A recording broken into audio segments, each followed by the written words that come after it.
Hello traders, most welcome to my YT channel trade with Sam पर, जहां पर हम निफ्टी और बैंक निफ्टी का डिस्कशन नेक्स्ट डे के लिए करते हैं और मार्केट का बिहेव जानने की कोशिश करते हैं कि मार्केट ने आज कैसा बिहेव किया है और कल कैसा बिहेव कर सकता है। क्योंकि आजकल जो वॉलेटिलिटी चल रही थी उसके बिहाफ पे मार्केट को कैसा रिएक्ट करना चाहिए था और मार्केट कैसा रिएक्ट कर रहा है उसके ऊपर हम पूरा डिस्कशन करेंगे।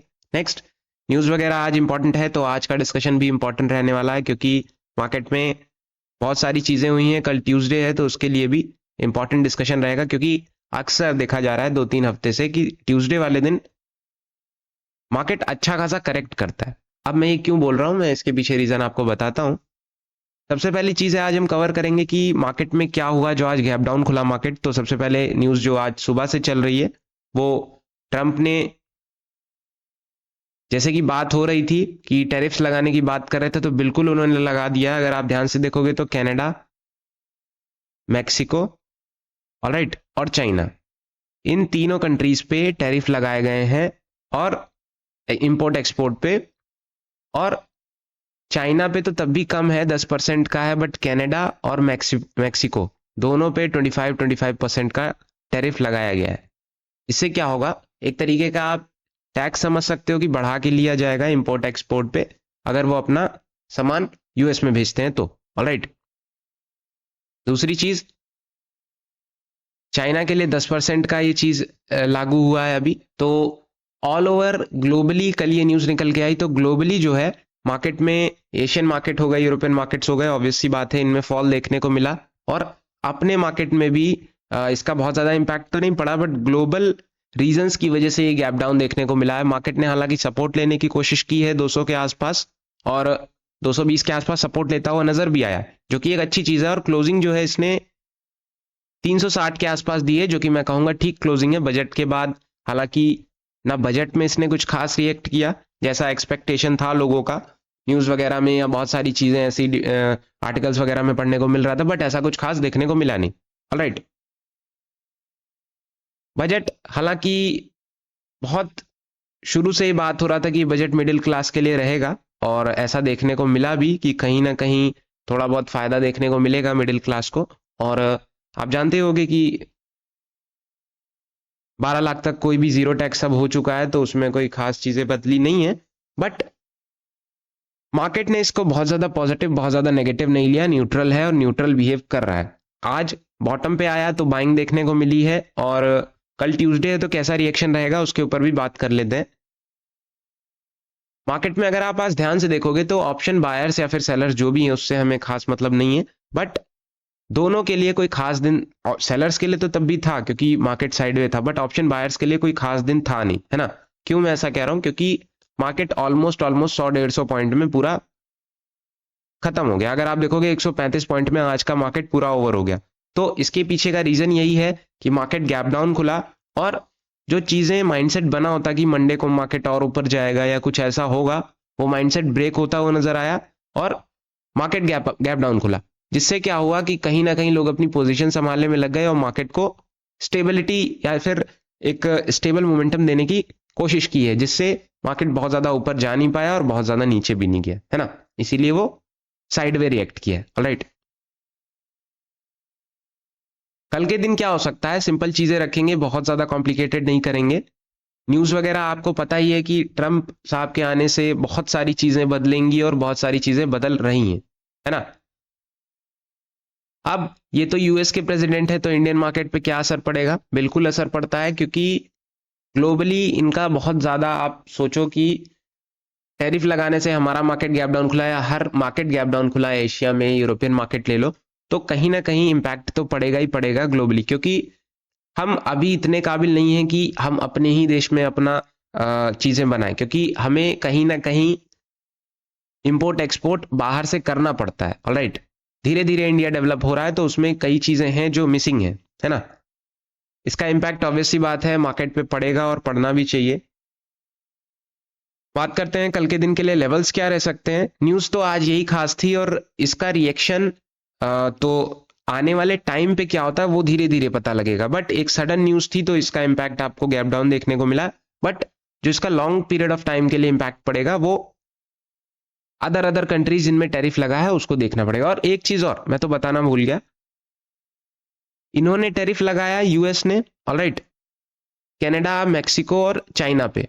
और उल्टा ये एक्सपेक्टेड नहीं था कि कनाडा, मैक्सिको और चाइना इन पे वापस से टैरिफ लगा दिया, ऑलराइट, यूएस पे टैरिफ लगा दिया कि आप भी अगर कुछ ऐसा लाते हो तो आपको भी कुछ परसेंट का, आई थिंक 25% ही, मुझे एग्जैक्ट नंबर नहीं याद है, उतना परसेंट आपको एक्स्ट्रा टैरिफ लगेगा, ऑलराइट। तो ये एक्सपेक्टेड नहीं था यूएस के लिए भी, बट ऐसा देखने को मिला है। और बहुत सारी ऐसी कंट्रीज हैं कि जो पीछे नहीं हट रही हैं कि हम भी टैरिफ लगा देंगे अगर आप लगाओगे तो ऐसा भी देखने को मिला है, और जो कि एक अनएक्सपेक्टेड चीज थी, बट रिएक्शन एक आपको देखने को मिलेगा ही मिलेगा, एक्शन का रिएक्शन तो वही वापस से देखने को मिला है। कनाडा ने, चाइना ने, मैक्सिको ने, सबने वापस से टैरिफ लगाते हुए नजर आए हैं। बात करते हैं कल के दिन के लिए लेवल्स क्या रह सकते हैं, और न्यूज वगैरह एज सच तो यही चल रही थी, तो मैंने आपको ट्रेंडिंग में बता दी, और इसका इम्पैक्ट अपने बाजार पे थोड़ा बहुत देखने को मिला। बट मैंने आपसे क्या बताया, ये सब लॉन्ग पीरियड ऑफ टाइम के लिए देखने को मिलेगा, ये शॉर्ट पीरियड में आपको समझ में नहीं आएगा, है ना, इसका क्या इम्पैक्ट पड़ता है। बात करते हैं कि बजट से रिलेटेड क्या चीजें रह सकती हैं, इस बार का बजट कैसा था। तो मैंने आपको बताया budget almost nor positive nor negative, बहुत ज्यादा वैसा कुछ नहीं था कि बहुत ज्यादा पॉजिटिव हो बहुत ज्यादा नेगेटिव हो। एक ही न्यूज ट्रेंडिंग में थी, तो आप जानते हो कि क्या न्यूज ट्रेंडिंग में थी, और निर्मला जी ने इसको एकदम लास्ट के लिए बचा के रखा था, है ना, लास्ट में एकदम मिडिल क्लास के लिए एक तोहफा देके जाएंगे। लास्ट में उन्होंने अपना ये बयान दिया कि टैक्स रिजीम में 12 लाख तक जीरो टैक्स लगेगा। फिलहाल लेवल्स की बात करें तो अपना आज का जो हाई लगा है वो ऑलमोस्ट 390 के आसपास है, जो टोटल हाई है 380 के आसपास है। और नेक्स्ट चीज क्या है कि मार्केट में एक रेंज बनी हुई है, रेंज का मतलब 300, 350, 400 के आसपास आता है तो हर्डल जरूर लेता है ना। अगर आप ध्यान से देखोगे मार्केट ने प्रीवियस डे के प्रीवियस फ्राइडे को 500 के ऊपर आसपास 560 वाट के आसपास क्लोजिंग करी थी, है ना, 530 के आसपास। नेक्स्ट डे 500 के आसपास की, और आज 500 के नीचे। तो ये 500 का जो हर्डल है 23,500 का, वो ब्रेक होने की कोशिश कर नहीं पा रहा। अब जब तक मार्केट 23,500 के ऊपर डेली बेसिस पे क्लोजिंग नहीं करेगा तब तक बहुत ज्यादा आप एक्सपेक्ट करके नहीं चल सकते कि मार्केट में एक अच्छा बुलरन और देखने को मिल सकता है ना। तब आप यही एक्सपेक्ट करके चल सकते हो कि मार्केट में ऊपर जाएगा, वापस से नीचे आएगा, रेंज में रहेगा, वापस पॉजिटिव लगेगा, वापस नीचे आ जाएगा, तो यही सारी चीजें चल सकती हैं। बट एक अभी हम चीज क्लियर कर देते हैं इंटरडे पर्पस के लिए कि मार्केट अगर 390, 400 के ऊपर टिकता है, easy target 450 and easy target 500, no doubt 500 easy मिल जाएगा, उसमें कोई दो राय नहीं है। 500 के बाद 560 नेक्स्ट टारगेट आपका रहेगा, 560 मार्क कर लो। 560 के बाद आपका 600 के आसपास, 600 ही मार्क कर लो आप, 630 के आसपास नेक्स्ट टारगेट रहेगा, ऑलराइट, 600 से होते हुए 630। अगर ऊपर टिकता है तो इजी टारगेट आपका ऑब्वियस सी बात है 750 से होते हुए 820, 870, और नेक्स्ट इसका जो हर्डल रहेगा 23,500 के बाद वो 23,800 रहेगा। मैं अपनी प्रीवियस वीडियो के 2-3 बार मैं बता चुका हूं कि 23,500 के बाद 23,800, 850 सबसे बड़ा हर्डल देखने की कोशिश करेगा। अगर 23,800 भी ब्रेक हो जाता है तो 24,000, 24,200 कोई बहुत बड़ी बात नहीं है। बट आपको बुल रन के लिए 23,500 पहले डेली बेसिस पे क्लोज करना पड़ेगा, एंड देन 23,800, तभी आप कुछ बुल रन अचीव कर सकते हो 24,200, 24,500 तक। फिलहाल सपोर्ट बरकरार है 322 के आसपास, इसके नीचे 250, 260 के आसपास अच्छा सपोर्ट है। हम इसको थोड़ा सा और ऊपर कर लेते हैं क्योंकि ऑलमोस्ट 250, 260 ही है, तो इसमें 4-5 पॉइंट में कुछ खास बिगड़ जाएगा नहीं। एंड अगर हम बात करें ये जो बीच की रेंज है ये कितने की है, तो ऑलमोस्ट 60 पॉइंट की है, 60 से 70 पॉइंट की। तो इसमें थोड़ा सा आपको देखना पड़ेगा कि 322 के नीचे 290 के आसपास टिक जाए तब भी बहुत है। अगर नीचे और आने की कोशिश करता है तो 260 अच्छा सपोर्ट है। नेक्स्ट आपके पास 230, 222-23 के आसपास, जो कि आज मार्केट ने सपोर्ट लिया है, जो कि एक अच्छी चीज है। देन 23,170 से होते हुए फिर अपने पास सपोर्ट की कमी नहीं है, लेवल्स बहुत हैं, और इंपॉर्टेंट लेवल जो है वो 140 से होते हुए 2390 है। हम एक लेवल इसको डिलीट करना चाहेंगे, एक लाइन को, यस 140 मार्क कर लीजिए, यस। 23,170 से होते हुए 140, 23,140, 23,90 एंड देन 23,000 इजी टारगेट आपका रहेगा। मगर उससे पहले आपको वेट करना है। अगर बुलिश जाना है तो आपको अपसाइड में डेली बेसिस पे 23,500 के ऊपर क्लोजिंग करनी पड़ेगी। अगर बहुत ज़्यादा नेगेटिव जाना है तब फिर आपके लिए तो कोई वही नहीं है कि मार्केट के लिए तो फिर वो जाने की कोशिश करेगा एक ब्लड बाथ की तरह, फॉलिंग नाइफ की तरह, तो उसमें कोई रोक नहीं सकता है। बट इंपॉर्टेंट जो जोन्स हैं वो मैं बता देता हूँ। 23,000 एक अच्छा सपोर्ट है आने वाले टाइम के लिए, एंड 22,800 एक अच्छा सपोर्ट है आने वाले टाइम के लिए, मार्केट ने जहां से इस बार सपोर्ट लेने की कोशिश की है। ऑलराइट, ऑप्शन चेन से बहुत सारी चीजें क्लियर होती हैं, एक बार देख लेते हैं। 23,300 के आसपास पुट राइटर्स जमे पड़े हैं और 23,400 पे थोड़े बहुत पुट राइटर्स हैं, बाकी और कहीं कुछ खास दिखाई पड़ नहीं रहे हैं। 23,300 आप मार्क करके चलना अपने माइंड में। और 23,300 पे कॉल राइटर्स हैवी अमाउंट में थे बट भागते हुए नजर आए हैं। 23,500 पे हैं उसके बाद। तो मैं आपको बता दूं, ये जो आखिरी में मूव आया है इसकी वजह से थोड़े बहुत put writers, sorry call writers भागते हुए नजर आए, है ना। 23,300 के ऊपर टिके रहना आज के पर्पस के लिए ये अच्छा था। अगर टाइम होता तो आज ब्रेकआउट देखने को मिल जाता, बट ये जो टिका, ये 3 बजे के बाद, 2:30 के बाद ही टिका, तो उसमें बहुत ज्यादा मोमेंटम देखने को मिला नहीं निफ्टी में। ऑलराइट,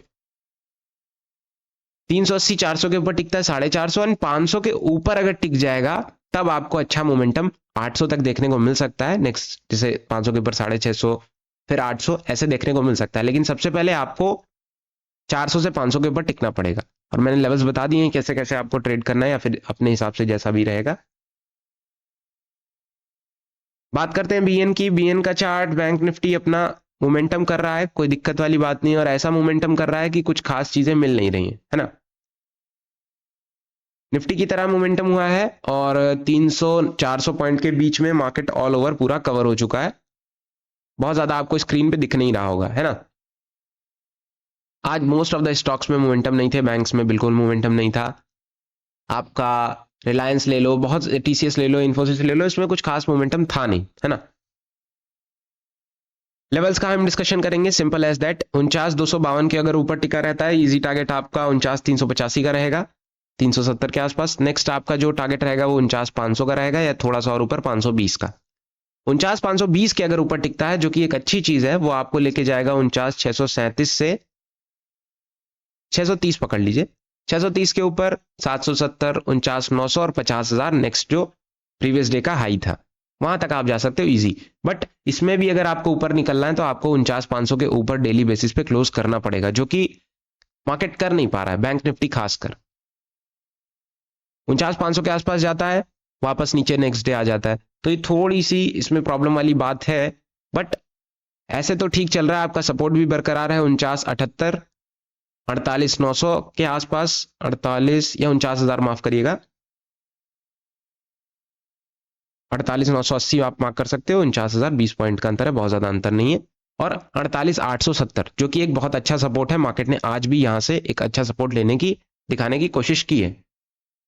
प्रीवियस डे भी यहीं के आसपास सपोर्ट लिया था। अगर ये सपोर्ट ना ब्रेक हो और इसी के आसपास आए और मोमेंटम करने की कोशिश करें तो आप वापस से डिप पे वापस से एक सपोर्ट बाइंग कर सकते हो। बट इन केस अगर ऊपर निकलता है तो आपके लेवल्स आपके हाथ में है। 49,372 अच्छा रेजिस्टेंस है, नेक्स्ट 520 जो कि एक अच्छा रेजिस्टेंस है, इसके ऊपर टिकने पे ही आपको कुछ अच्छा मोमेंटम देखने को मिल सकता है। ये नहीं कि मार्केट ऊपर गया और काफी ऊपर चला गया वापस नीचे आ गया, ऐसा नहीं। ऊपर अगर थोड़ी देर टाइम निकालता है और देन ऊपर जाने की कोशिश करता है तो फिर वो काफी टाइम के लिए ऊपर रहने की कोशिश करेगा, और डेली बेसिस पे क्लोजिंग दे दी तो और अच्छी बात है। ऑलराइट, फिलहाल आज का डिस्कशन यही था। मोमेंटम कुछ खास हुआ नहीं है निफ्टी में, बैंक निफ्टी के मुकाबले ठीक ठाक मोमेंटम हुआ है, बट उतना कुछ खास नहीं जितना होना चाहिए। फिलहाल डिस्कशन यही है, अब कल के दिन का इंतजार है कि मार्केट कैसे रिएक्ट करता है और आने वाला समय कैसा रह सकता है। हालांकि जितना बजट से उम्मीदें थी उतना मार्केट ने भी कुछ खास चीजें दिखाई नहीं है, बट अब क्या कर सकते हैं, बजट बहुत ज्यादा नेगेटिव ना हो, भले एक बीच का रहे बट नेगेटिव ना हो, क्योंकि फिर मार्केट फिर आपको एक फॉलिंग नाइफ की तरह जाएगा, क्योंकि इनके पास और मौके मिल जाएंगे एफआईएस को बेचने के लिए। ऑलराइट, तो कहीं ना कहीं ये चीजें अच्छी रही कि बहुत ज्यादा पॉजिटिव नहीं तो बहुत ज्यादा नेगेटिव नहीं। फिलहाल डिस्कशन यही रहेगा। वीडियोस पसंद आती हो तो लाइक करना मत भूलना, कोई क्वेश्चन हो तो आप कमेंट में पूछ सकते हो। Thank you so much.